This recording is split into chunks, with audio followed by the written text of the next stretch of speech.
बलिवेश्व यज्ञ का तत्वदर्शन।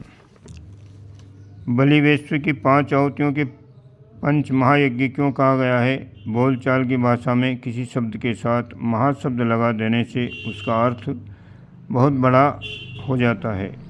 यज्ञ शब्द से भी सामूहिक अग्निहोत्र का बोध होता है। फिर महाशब्द लगा देने का अर्थ ये होता है कि कोई विशालकाय आयोजन होना चाहिए। प्राय 100 कुंडी 25 कुंडी यज्ञ आयोजनों को महायज्ञ की उपाधि से भूषित किया जाता है। फिर आहार में से छोटे 5 कण निकालकर आहुति दे देने मात्र की 2 मिनट में संपन्न हो जाने वाली क्रिया को महायज्ञ नाम क्यों दिया गया? इतना ही नहीं, हर आहुति को महायज्ञ की संज्ञा दी गई है। ऐसा क्यों? यदि बलिवेश्व महायज्ञ नाम दिया जाता है तो कम से कम उससे इतना बोध तो होता कि 5 आहुतियों वाला कोई बड़ा आयोजन है। पंच महायज्ञ नाम देने से तो ये अर्थ निकलता है कि अलग अलग 5 महायज्ञ का कोई सम्मिलित आयोजन हो रहा है। इसका तात्पर्य किसी अत्यधिक विशालकाय धर्म अनुष्ठान जैसी व्यवस्था होने जैसा ही कुछ निकलता है। इतने छोटे कृत्य का नाम इतना बड़ा क्यों रखा गया? ये वस्तुतः एक आश्चर्य का विषय है। नामकरण की ये विसंगत भूल ऋषियों ने कैसे कर डाली, ये बात अनबूझ पहेली जैसी लगती है। वस्तु स्थिति का पर्यवेक्षण करने से तथ्य सामने आ जाते हैं और प्रकट होता है कि न कोई भूल हुई है और न विसंगति है। अंतर इतना ही है कि कृत्य के स्थान पर तथ्य को प्रमुखता दी गई है, दृश्य के स्थान पर रहस्य को, प्रेरणा, प्रकाश को ध्यान में रखा गया है। साधारणतया दृश्य को कृत्य की प्रमुखता देते हुए नामकरण किया जाता है, किंतु बलिवेश्व की 5 आहुतियों के पीछे जो प्रतिपादन जुड़े हुए हैं, इन 5 को एक स्वतंत्र यज्ञ नहीं महायज्ञ माना गया है। स्पष्टीकरण की दृष्टि से हर आहुति को एक एक स्वतंत्र नाम भी दे दिया है। 5 आहुतियों को जिन 5 यज्ञों का नाम दिया गया है उनमें शास्त्रीय मतभेद पाया जाता है। एक ग्रंथ में जो 5 नाम गिनाए गए हैं, दूसरे में उससे कुछ भिन्नता है। इन मतभेदों के मध्य अधिकांश की सहमति को ध्यान में रखा जाए तो इनके नाम ब्रह्म यज्ञ, देव यज्ञ, ऋषि यज्ञ, नर यज्ञ और भूत यज्ञ ही प्रमुख रह जाते हैं। मोटी मान्यता यह है कि जिस देवता के नाम पर आहुति दी जाती है वे उसे मिलती है, फलतः वो प्रसन्न होकर यज्ञकर्ता को सुख शांति के लिए वरदान प्रदान करते हैं। यहाँ देवता शब्द का तात्पर्य समझने में भूल होती रहती है। देवता किसी अदृश्य शक्ति जैसी सत्ता को माना जाता है, पर वस्तुतः बात वैसी है नहीं। देव का तात्पर्य किन्हीं भाव शक्तियों से है जो चेतना तरंगों की तरह इस संसार में एवं प्राणियों के अंतराल में संव्याप्त रहती है। साधारणतया वे प्रसुप्त पड़ी रहती हैं और मनुष्य सत्शक्तियों से, सद्भावनाओं से और सत्प्रवृत्तियों से रहित दिखाई पड़ता है। इस प्रसुप्ति को जागृति में परिणित करने वाले प्रयासों को देव आराधन कहा गया है। अनेकानेक धर्म अनुष्ठान, योग साधन, तप विधान, मंत्र आराधन इन देव प्रवृत्तियों को प्रखर सक्रिय बनाने के लिए ही किए जाते हैं। जो प्रतीक के माध्यम से प्रेरणा प्रयोजन तक पहुंच जाते हैं, उन्हीं की देव पूजा सार्थक होती है। देव वृत्तियों के विकसित होने का अनुदान ही साधक को रिद्धियों, सिद्धियों, सफलताओं, सुख संपदाओं जैसी विभूतियों से सुसंपन्न करता है। उन्हीं उपलब्धियों को देवता का वरदान माना जाता है। पूजा सामग्री खाकर देवता फूले नहीं समाते और तत्काल वरदान उगल देते हैं, जैसी बाल बुद्धि तो उपास्यास्पद ही रहती है। पंच महायज्ञों में जिन ब्रह्म, देव, ऋषि अनादि का उल्लेख है, उनके निमित्त आहुति देने का अर्थ इन्हें अदृश्य व्यक्ति मानकर भोजन कराना नहीं, वरन यह है कि इन शब्दों के पीछे जिन देव वृत्तियों का, सत्प्रवृत्तियों का संकेत है, उनके अभिवर्धन के लिए अंशदान करने की तत्परता अपनाई जाए। ब्रह्म यज्ञ का अर्थ है ब्रह्म ज्ञान, आत्मज्ञान की प्रेरणा। ईश्वर और जीव के बीच चलने वाला पारस्परिक आदान प्रदान है। देव यज्ञ का उद्देश्य है पशु से मनुष्य तक पहुंचाने वाले प्रगति क्रम को आगे बढ़ाना। देवत्व के अनुरूप गुण, कर्म, स्वभाव का विकास, विस्तार, पवित्रता और उदारता का अधिकाधिक संवर्धन। ऋषि यज्ञ का तात्पर्य है पिछड़ों को उठाने में संलग्न करुणार्थ जीवन नीति, सदा सहता संवर्धन की तपश्चर्या। नर यज्ञ की प्रेरणा है मानवीय गरिमा के अनुरूप वातावरण एवं समाज व्यवस्था का निर्माण, मानवीय गरिमा का संरक्षण, नीति और व्यवस्था का परिपालन, नर से नारायण का उत्पादन, विश्व मानव का श्रेष्ठ साधन। पांचवा है भूत यज्ञ। भूत यज्ञ की भावना है प्राणी मात्र तक आत्मीयता का विस्तार, अन्यान्य जीवधारियों के प्रति संभावना पूर्ण व्यवहार, वृक्ष वनस्पतियों तक के विकास का प्रयास। इन पांचों प्रवृत्तियों में व्यक्ति और समाज की सर्वतोमुखी प्रगति, पवित्रता और सुव्यवस्था के सिद्धांत जुड़े हुए हैं। उन्हें उदात्त जीवन नीति के सूत्र कह सकते हैं।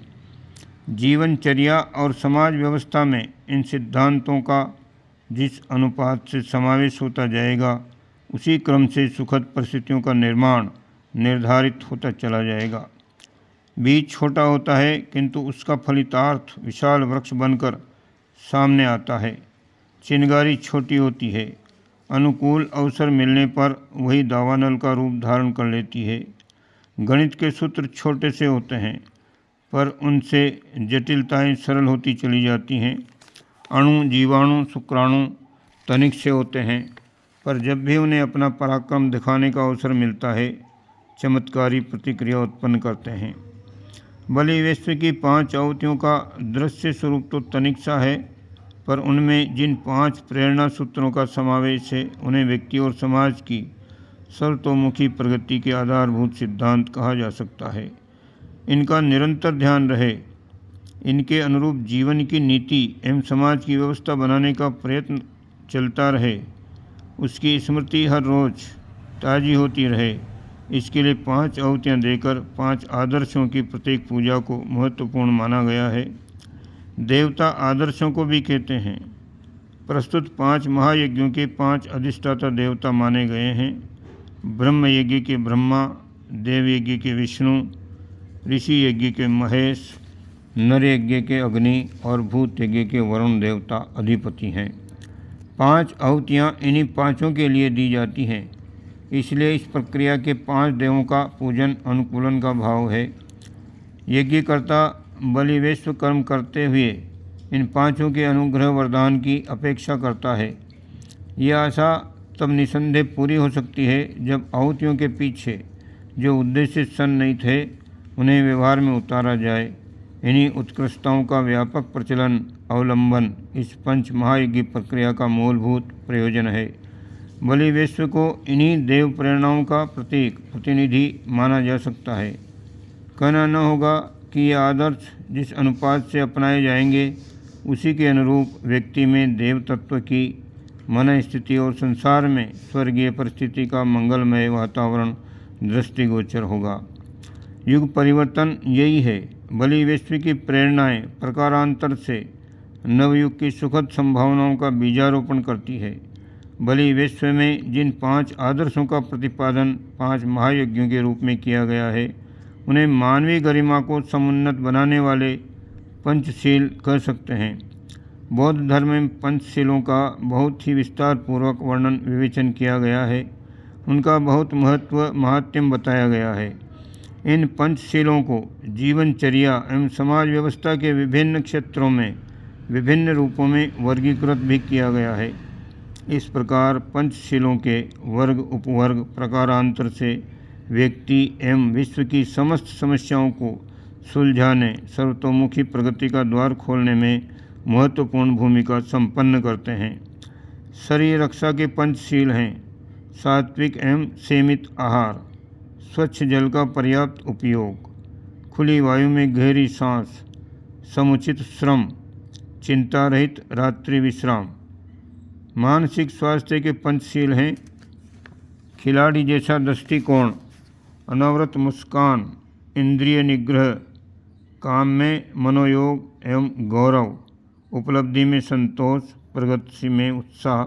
सामाजिक पंचशील हैं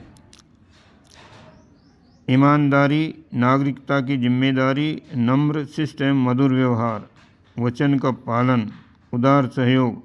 पारिवारिक पंचशील हैं अभिभावकों के प्रति सहयोग, कृतज्ञता, सेवा भावना, छोटों को दुलार, सहयोग, दाम्पत्य संबंधों में सघन मैत्री, सत्प्रवृत्तियों को संपन्नता मानना और उन्हें बढ़ाना, संतान संख्या कम से कम रखना।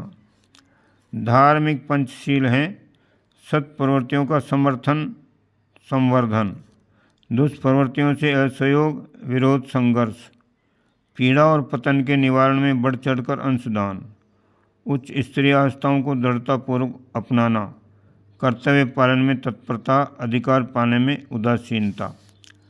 सार्वभौम पंचशील हैं एकता, समता, संघबद्धता, सहनशीलता, उदारनिष्ठा। आध्यात्मिक पंचशील हैं ईश्वर की कर्म फल व्यवस्था पर अटूट विश्वास, आत्मावलंबन, औसत भारतीय स्तर का जीवन, शेष उपलब्धियों का सत्प्रयोजनों में उपयोग, जीवन साधना में प्रखर तत्परता और आत्मीयता का चरम विस्तार।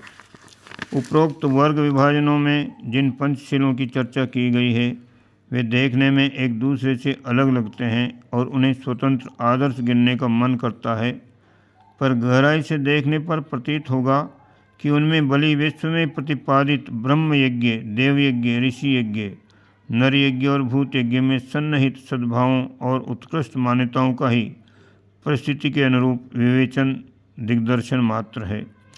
मानवीय प्रगति, सुव्यवस्था, सुरक्षा एवं सुख शांति के समस्त तत्व इस पंचशील प्रक्रिया में पूरी तरह जुड़े हुए हैं, जिन्हें पंच यज्ञों के नाम से 5 आहुतियों के साथ रखा गया है। गायत्री माता के एक अलंकारिक चित्रण में उनके 5 मुख दिखाए गए हैं। ये 5 मुख 5 देव हैं: पंचकोश, पंचतत्व, पंचगव्य, पंचामृत, पंचरत्न, न्याय पंच, जड़ी बूटी पंचांग आदि के कितने ही पंचक हैं। गायत्री माता के 5 मुखों और बलि विश्व के पंच यज्ञों के साथ उनकी विवेचना की जाती है। प्राचीन भारत की गौरव गरिमा के आधारभूत कारण उन्हीं आदर्शों का परिपालन था। नवयुग के अवतरण एवं उज्जवल भविष्य के निर्धारण में इन्हीं को चरितार्थ करना पड़ेगा। परिवारों में धार्मिकता का वातावरण उज्जवल भविष्य की संरचना का एक अति महत्वपूर्ण कदम है।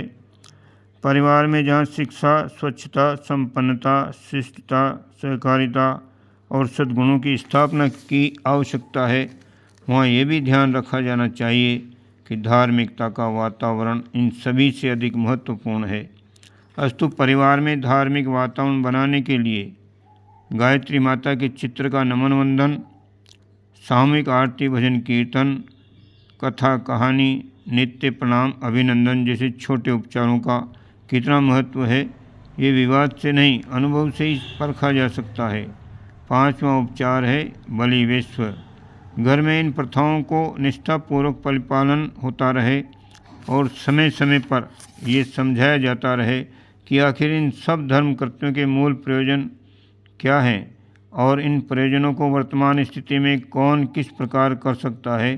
ये शिक्षण यूँ सामान्य धर्म चर्चा जैसा लगेगा, पर परोक्ष रूप से उससे उन आस्थाओं को सुदृढ़ बनाने में बहुत बल मिलेगा जो परिवार के सदस्य को सुसंस्कृत बनाती हैं, उनमें शालीनता बढ़ाती हैं। ये अभिवर्धन अंततः सबके लिए सब प्रकार शेष कर ही सिद्ध हो सकता है। बलि विश्व की गरिमा का मूल्यांकन इन्हीं तथ्यों को ध्यान में रखकर किया जाना चाहिए। ओम शांति।